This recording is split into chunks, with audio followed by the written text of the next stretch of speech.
Hello friends, welcome to AP studies के। आज की इस वीडियो हम लेकर आए हैं यूपी टेट के लिए सीडीपी का महत्वपूर्ण प्रश्न उत्तर जो हर बार एग्जाम में पूछा जाता है। आइए देखते हैं। पहला प्रश्न है बाल विकास का अर्थ क्या है। बाल विकास का अर्थ क्या है? जन्म से परिपक्वता तक होने वाले कार्मिक परिवर्तन। अगला प्रश्न है वृद्धि किससे संबंधित है। वृद्धि किससे संबंधित है? शारीरिक परिवर्तन से। शारीरिक परिवर्तन से। अगला प्रश्न है विकास किससे संबंधित है। गुणात्मक एवं मात्रात्मक दोनों परिवर्तनों से। अगला प्रश्न है विकास की प्रक्रिया कैसी होती है। निरंतर। अगला प्रश्न है विकास का प्रथम सिद्धांत क्या है। निरंतरता का सिद्धांत। अगला प्रश्न है विकास सिर से पैर की ओर होता है, इसे क्या कहते हैं।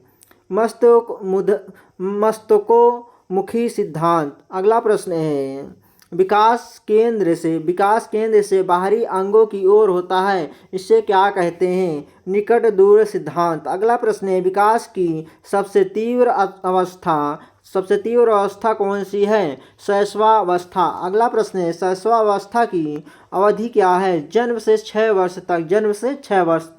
अगला प्रश्न है बाल्यावस्था की अवधि क्या है। 6 से 12 वर्ष तक। अगला प्रश्न है किशोरावस्था की अवधि क्या है। किशोरावस्था की अवधि है 12 से 18 वर्ष तक। अगला प्रश्न है विकास को प्रभावित करने वाला अनुवांशिक कारक क्या है। वंशानुक्रम।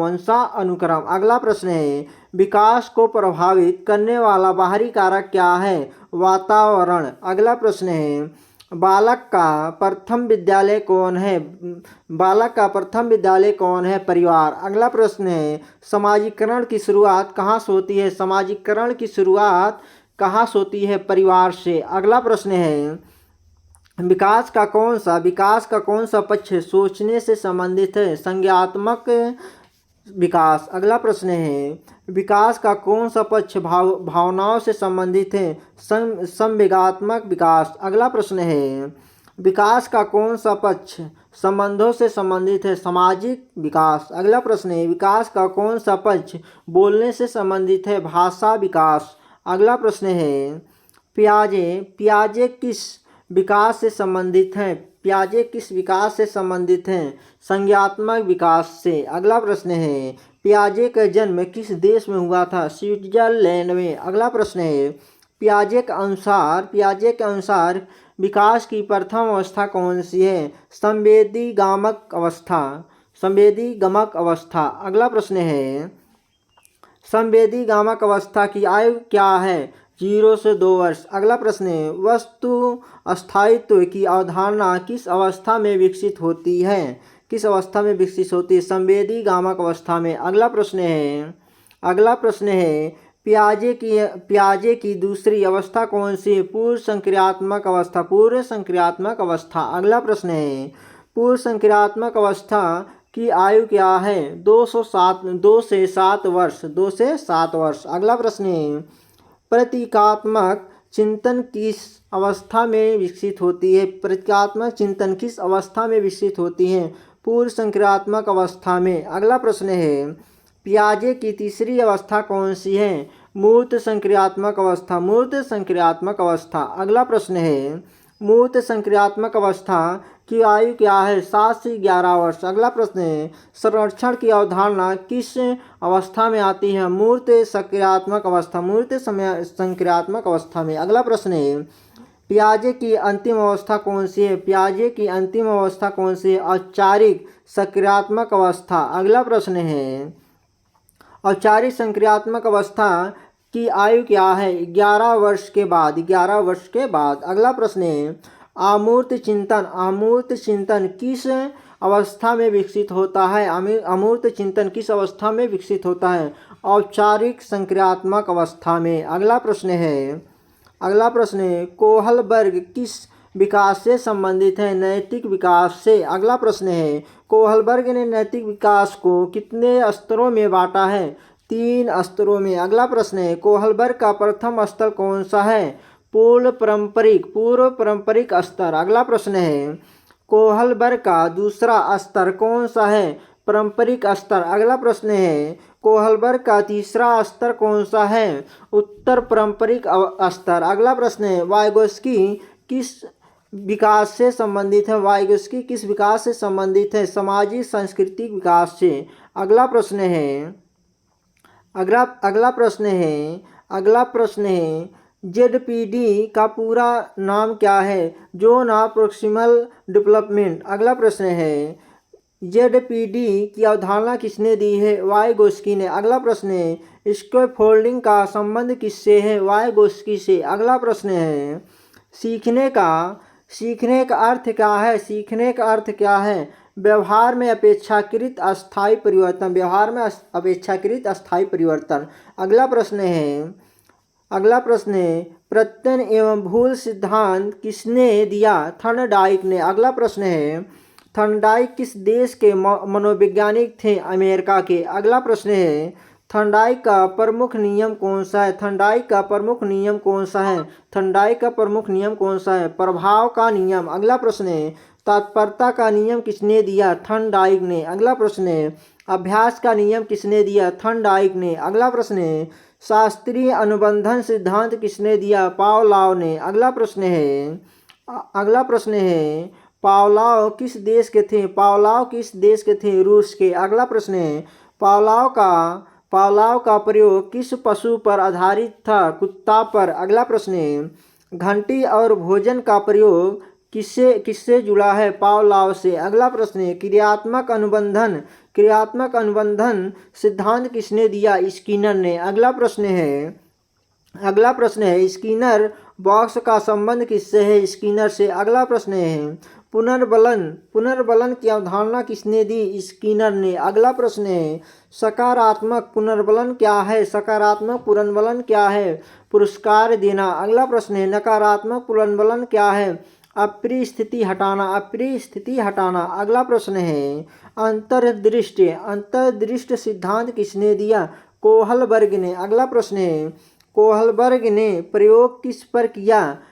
चिंपैंजी पर। अगला प्रश्न है सुल्तान किसका नाम था? कोहलबर्ग के चिंपैंजी का। अगला प्रश्न है किसने सीखने में अचानक समाधान को क्या कहते हैं? सीखने में अचानक समाधान को क्या कहते हैं? अंतःदृष्टि। अगला प्रश्न है अधिगम वक्र क्या दर्शाता है? सीखने की प्रगति। अगला प्रश्न है अधिगम पठार क्या है? सीखने की गति का रुक जाना। अगला प्रश्न है सीखने का स्थानांतरण क्या है? पूर्व सीख का नई सीख पर प्रभाव। अगला प्रश्न है सकारात्मक स्थानांतरण क्या है? लाभकारी प्रभाव। अगला प्रश्न है नकारात्मक स्थानांतरण क्या है? हानिकारक प्रभाव। अगला प्रश्न है शून्य स्थानांतरण क्या है? कोई प्रभाव नहीं। अगला प्रश्न है शिक्षण का अर्थ क्या है? सीखने में सहायता करना। अगला प्रश्न है शिक्षण का मुख्य उद्देश्य क्या है? व्यवहार परिवर्तन करना। अगला प्रश्न है ज्ञात से अज्ञात की ओर सूत्र किससे संबंधित है? शिक्षण से। अगला प्रश्न है सरल से कठिन की ओर सूत्र किससे संबंधित है? शिक्षण से। अगला प्रश्न है मूर्त से अमूर्त की ओर सूत्र किससे संबंधित है? शिक्षण से। अगला प्रश्न है विशिष्ट से समान की ओर सूत्र किससे संबंधित है? आगमन विधि से। अगला प्रश्न है समान से विशिष्ट की ओर सूत्र किससे संबंधित है? निगमन विधि से। अगला प्रश्न है अभिप्रेरणा का अर्थ क्या है? कार्य करने की प्रेरणा। अगला प्रश्न है आंतरिक अभिप्रेरणा का स्रोत क्या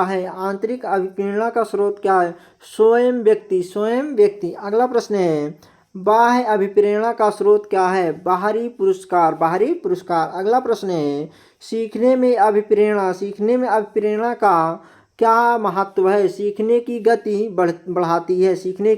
बढ़ाती है। अगला प्रश्न है व्यक्तित्व का अर्थ क्या है?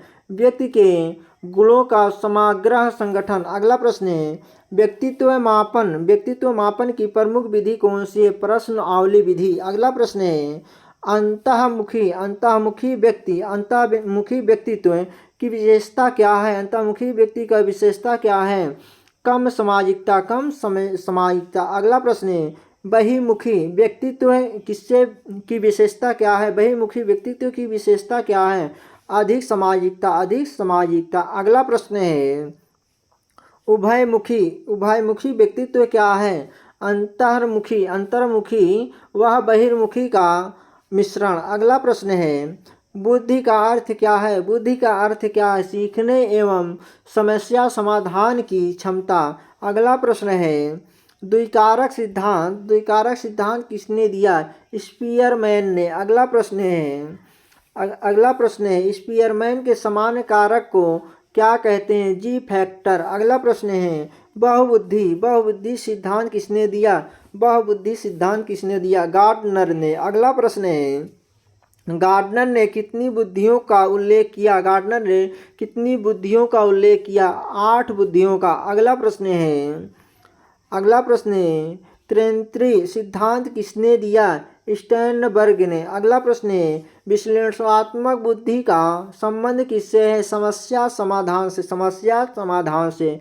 अगला प्रश्न है सृजनात्मक बुद्धि का संबंध किससे है? नवीन विचार से। अगला प्रश्न है व्यवहारिक बुद्धि का संबंध किससे